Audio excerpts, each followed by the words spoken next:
So this video is going to be as close as possible to exactly what the title says. I want to explain how going into business in trucking specifically made me want to become a Republican in some ways. And that's um, not anything to do with the culture of trucking or the fact that, more people who drive trucks and are around trucks are employed or self-employed in relation to trucks in some sense are Republicans, which is probably true. There's probably more than are Democrats.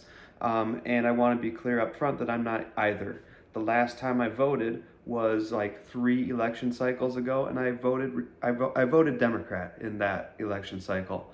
And the last two, I didn't think that either party put forth a candidate worth voting for, and I was already sick of this concept that you have to vote for the lesser evil.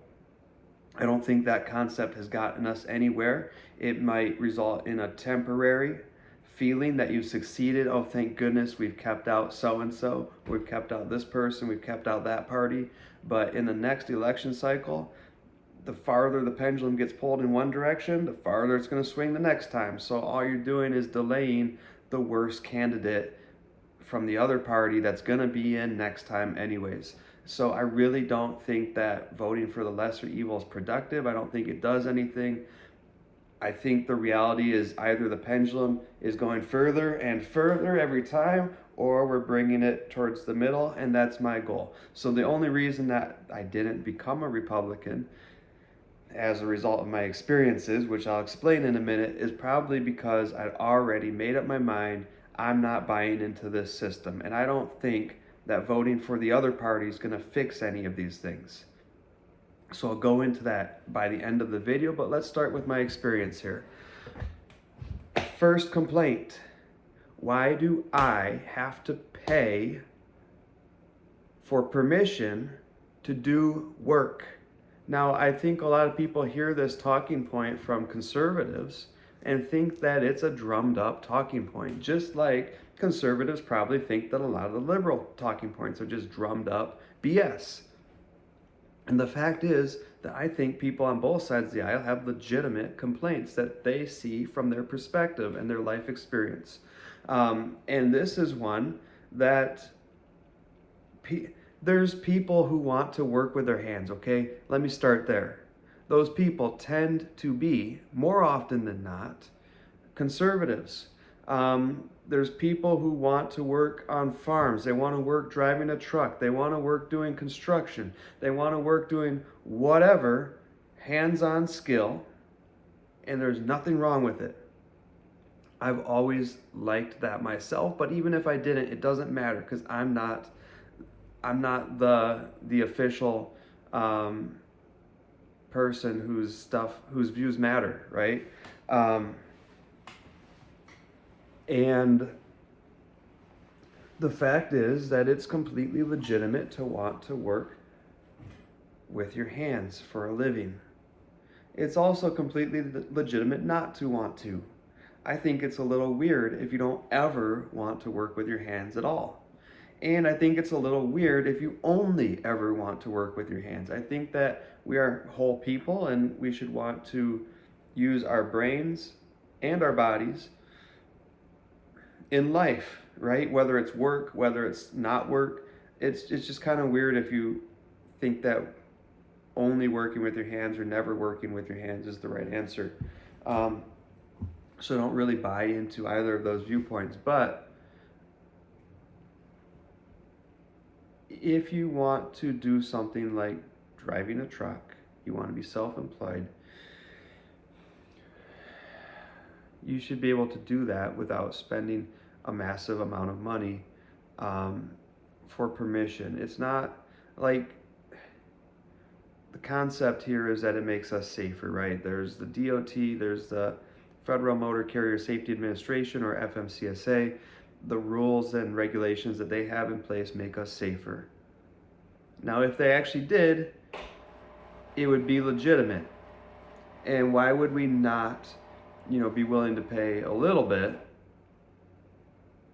in order for that to be in place and make us safer?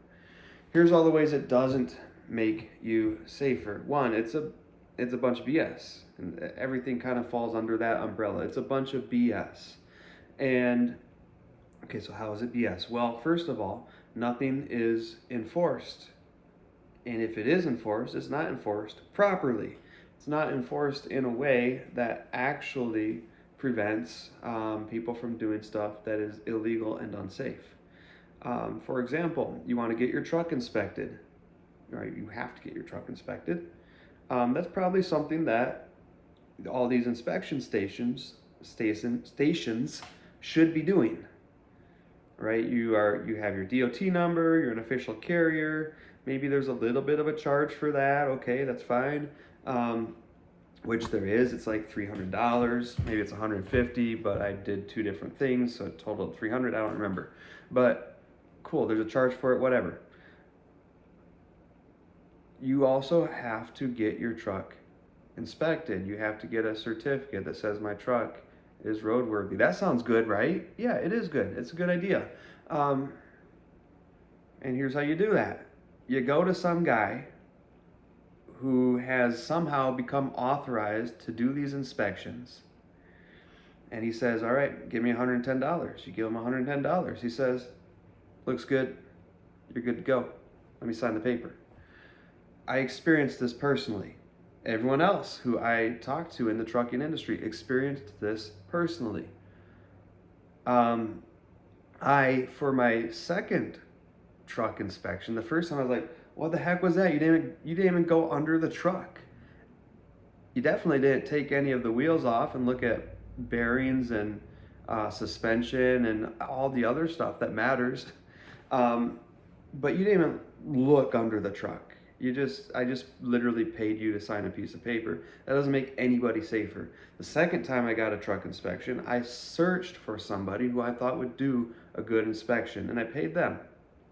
Did they do a good inspection? I sure hope so. That truck that they inspected, this is an aside, but that truck they inspected had a pitman arm break like a week later, and it caused an accident. So apparently they didn't do that good of an inspection. But that's a little bit besides the point. The point is, no matter whether you want a legitimate inspection or not, you actually have to search for it, because it's just a club, right? You're just paying to be in a club. There's no accountability there whatsoever. There's no oversight. There's no one inspecting the inspector to see if they're actually inspecting your vehicle. You are paying money for somebody to do nothing. And the government has unfortunately opened up that position for that person. They said, hey, yeah, we'll give you your certification to do this. Look, if you want to make sure our stuff is inspected, which it should be, that is important. I certainly did not want the pitman arm on my van, actually my 9940 Econoline. I didn't want that to break in the middle of a shipment, cause damage to the shipment, and thankfully no injuries to anybody. I didn't want that to happen. I'd gladly pay for that vehicle to be properly inspected to tell me that something's failing. I did my best to do that, even though it wasn't to satisfy the law, it was to satisfy my own desire to do things right, and it still happened. But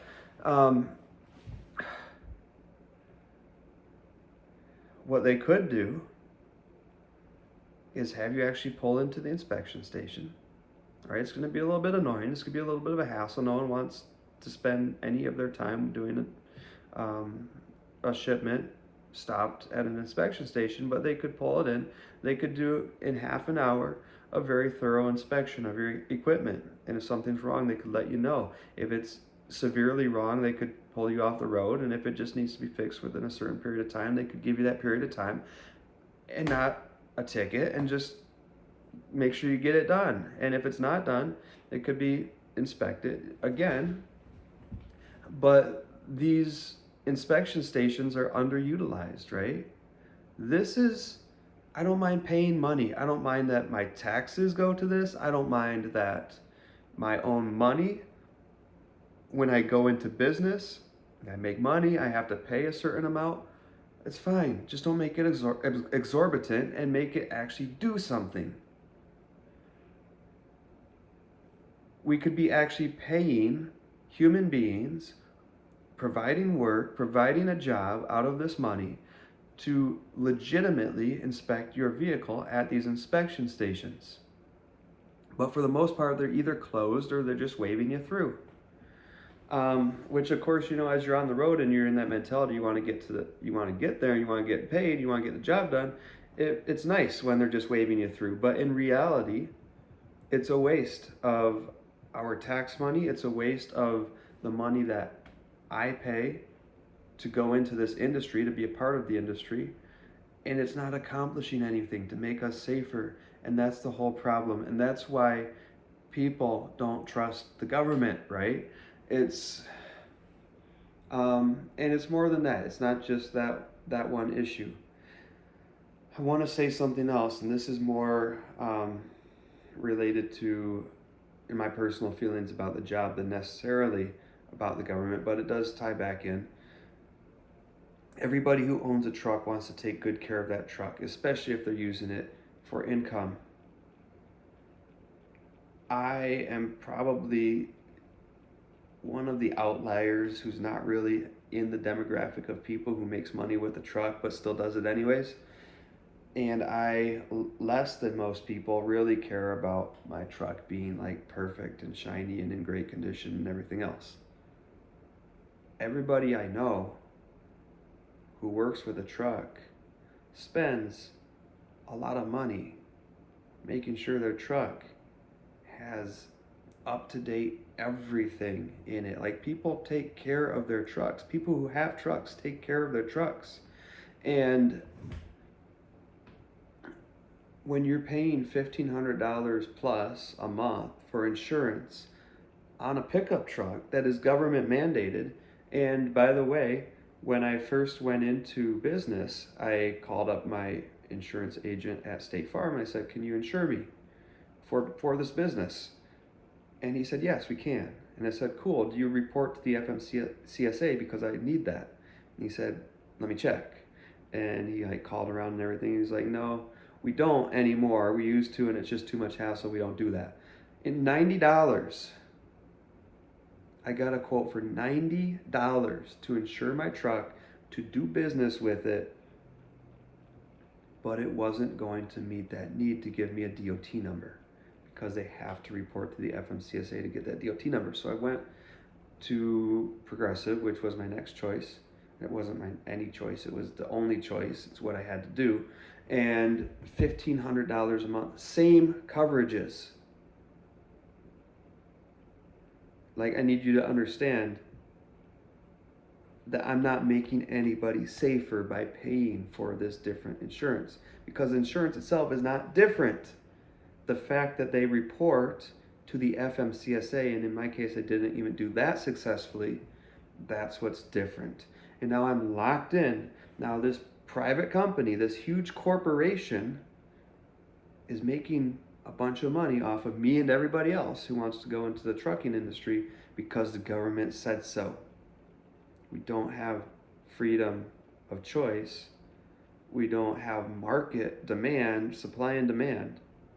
We are locked in. You have to go to this company or that company, but only a couple of them that provide this service that the government has said you need to have. And it does not change the liability coverage. So if I'm in an accident and someone's hurt, property is damaged, whatever, all that's going to get covered either way, whether I'm paying for the $90 insurance or the $1,500 insurance. You can do the math, it's not hard. We'd be at $18,000 a year as opposed to about $1,000 a year. That's a big difference. It's a really big difference because the government said you have to do it this way. You need to understand why people don't like what they see as big government. Okay, and there's a bunch of BS attached to the Republican Party nowadays, and there's a bunch of BS attached to the Democratic Party as well, saying well, you have to believe all this about cultural things. and about furries and about people who dye their hair and about immigrants and all this and that. But at its core, the core identity of the Conservative Party, I had to avoid saying that word because I'm not sure how to say it, conservatism. Um, it's referring to financial conservatism. It's referring to being conservative about the size of the government and the expenditures of the government and what the government can force you to do or not do. So when you take all the BS out of it, and you have to understand that this system is designed to kind of get your foot in the door. Like, hey, we're just about financial responsibility. Come over here. If you like financial responsibility, come over here, come over here. All right, now we need you to hate all immigrants. It just comes with the territory, right? You don't want to be against the Conservative Party, do you? Right? It's this whole bait and switch tactic. Like, we're going to get you in the door with this really good sounding ideology about being financially responsible and conservative. And now all of a sudden, next thing you know, you hate everybody who doesn't look like you. Not everybody in the Conservative Party does that, obviously. But that has been the direction of the party, and people who recognize that aren't entirely wrong. But you also need to understand, especially if you're looking from afar and you're going like, how could anybody belong to that party? You need to understand that at its core is this ideology about being financially conservative, and it makes a whole lot of sense. And there's an ideology about a small government, a government not interfering in a bunch of ways in your personal life, and that makes a whole lot of sense. And then people get dragged in, and all of a sudden they're standing up for beliefs that they didn't even believe before. Same thing with Democratic Party. You get dragged in with some good value, like we should use the funding that we have to take care of people in regards to very basic needs like healthcare. And that's actually very reasonable. We have enough money to fight endless wars. We have enough money to send our young men and women to get killed overseas. We have enough money to kill other people overseas. We have enough money for all this stuff. But we can't afford to just use that money to like build better infrastructure and take care of people in our own country. So that's a really appealing ideology. And the next thing you know, you're standing up for a whole bunch of social issues that you may or may not actually have any personal feelings about. But, you know, it's part of the package. But you need to understand that people who've actually had life experiences trying to do something legitimate, like start a business, and had the government all over it, interfering with it, making it extremely difficult for no reason, without protecting anybody, without making anyone safer, actually making people less safe. This is the point I didn't get to, but you own a truck, you want to spend money on your truck, you want to make sure everything's good with your truck, but you're forced to spend money on $1,500 a month for bullshit insurance, and at $1,410 a month more than you actually need to spend to get that level of coverage, and you have to pay this fee and that tax and this extra cost to do business when your truck weighs this much, and all of a sudden it's like, you have to make decisions between, am I going to pay for this insurance, or am I going to pay to fix the idler arm on my vehicle or whatever? And that's not a good situation. Like, I promise you, people don't want to get in an accident. They don't want to have a truck that fails. They don't want to be driving till they're so tired they can't stay awake on the road. Nobody wants any of that. And the government interfering isn't making it any better. It's just making people more stressed. Um, it's rewarding the dishonest. It's punishing the honest. Everybody knows that, everyone around the industry knows that tons and tons of trucking companies or individuals, self-employed individuals, owner-operators are not doing it the right way. It's easy to get around those things. People are, taking one decal off the truck, putting a different on, driving another 8 hours after they've just driven 10 hours. It's completely easy to do it in a way that is unsafe and illegal. So it's punishing those who are doing it the right way. It's just a big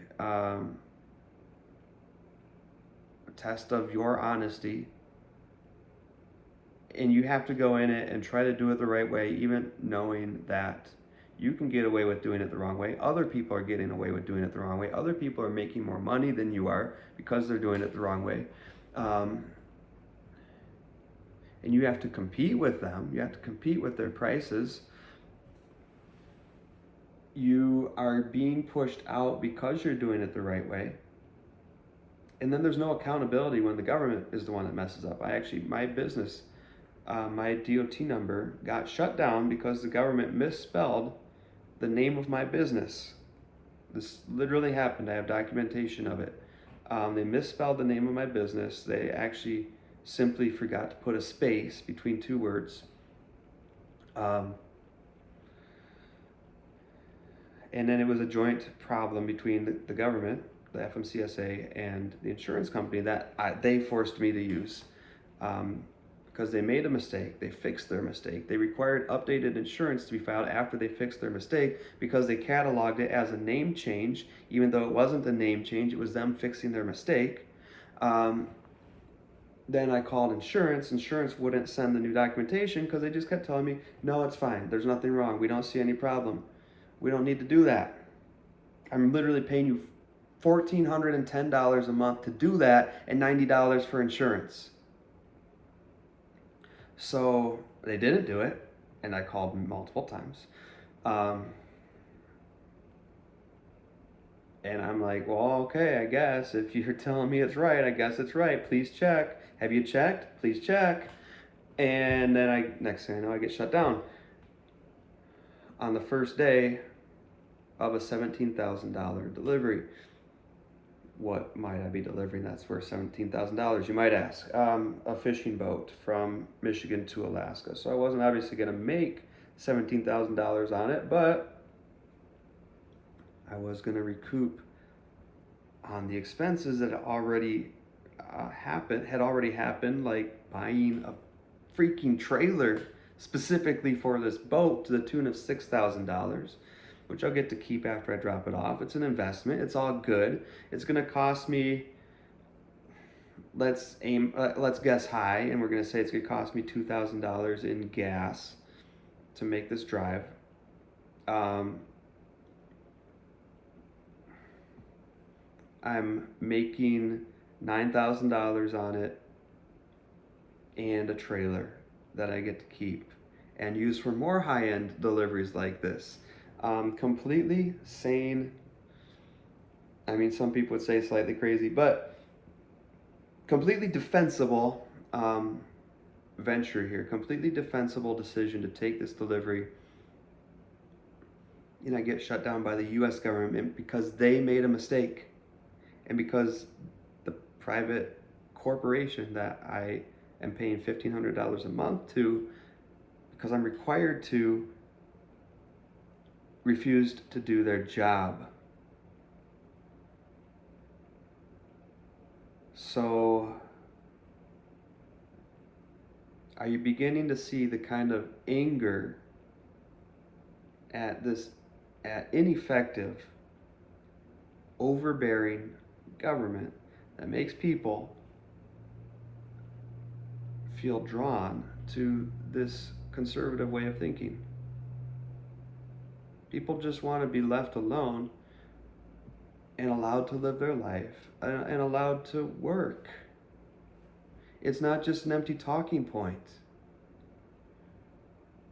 And if you don't work with your hands, you don't want to work with your hands, you have no interest in being self employed in some sort of business or industry where you work really freaking hard to make a living, that's fine.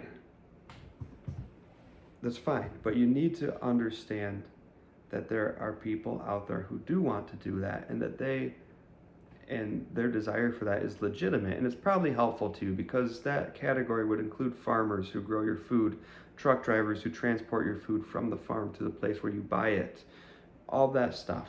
Okay, those are important jobs, and it's very, very frustrating to be doing any kind of work really, um, and have it be a constant headache and hassle because of the government. And I'm not talking about like these necessary regulations to prevent big corporations from just poisoning all of our water because they can and because it's profitable, okay? And unfortunately, that is kind of where some of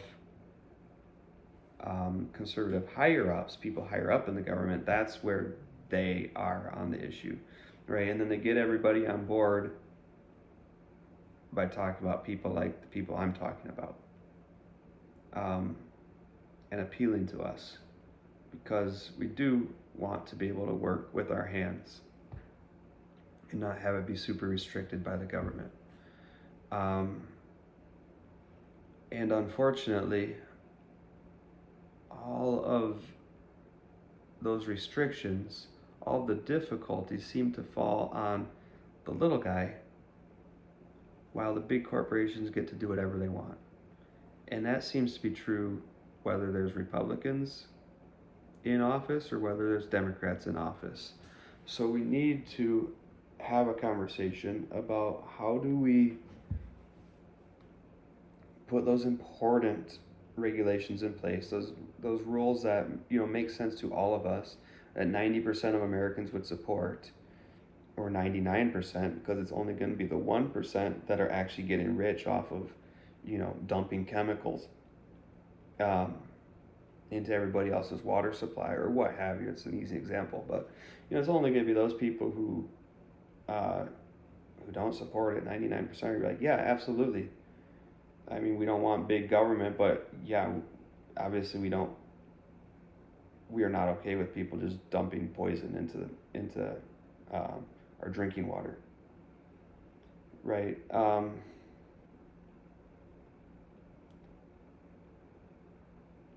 We need to realize at some point, I think, that it's all big club and you're not in it, right? This whole situation with the FMCSA, with the DOT stuff, it hasn't gotten any better under President Trump being in office 2 separate times. They're focused on other stuff. They're not actually focused on the things that would make life better and business easier to go about for regular, everyday people.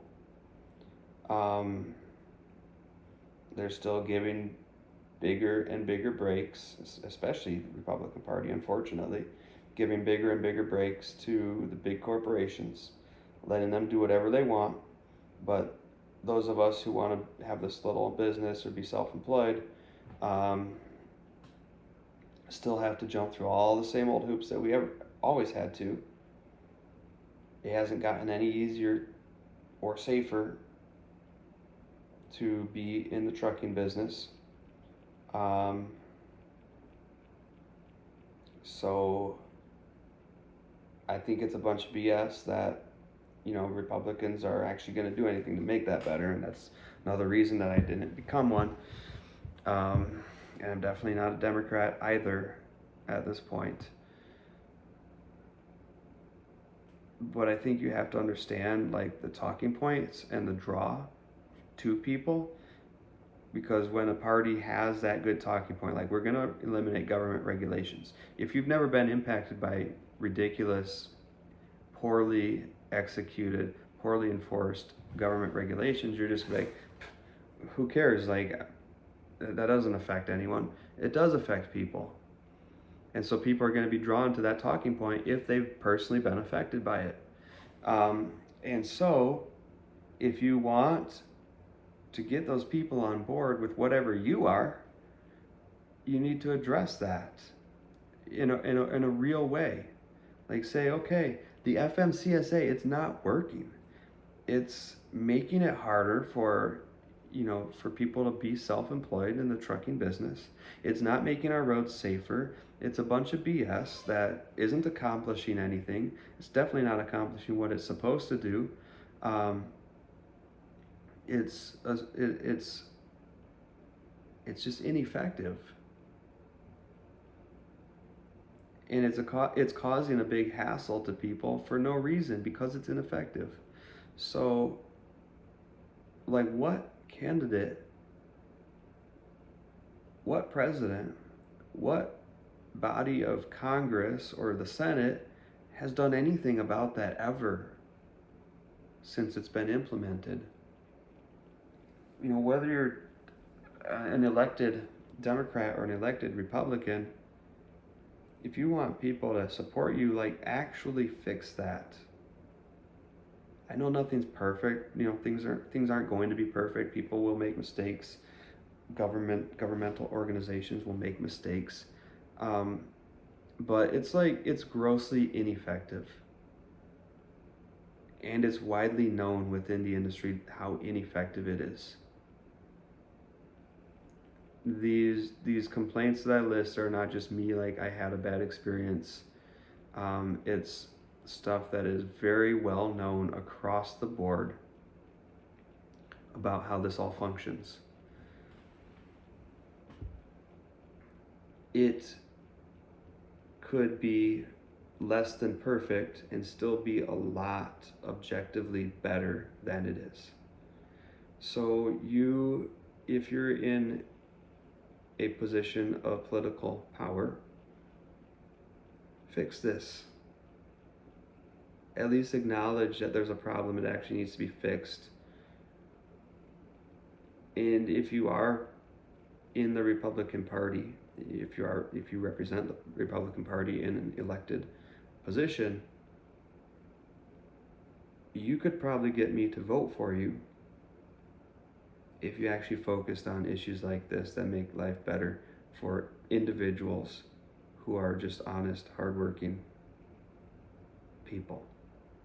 And if you're a Democrat in an elected position, you could also probably get me to vote for you if you actually focused on stuff like this and actually fixed it and made it better, or at least made progress.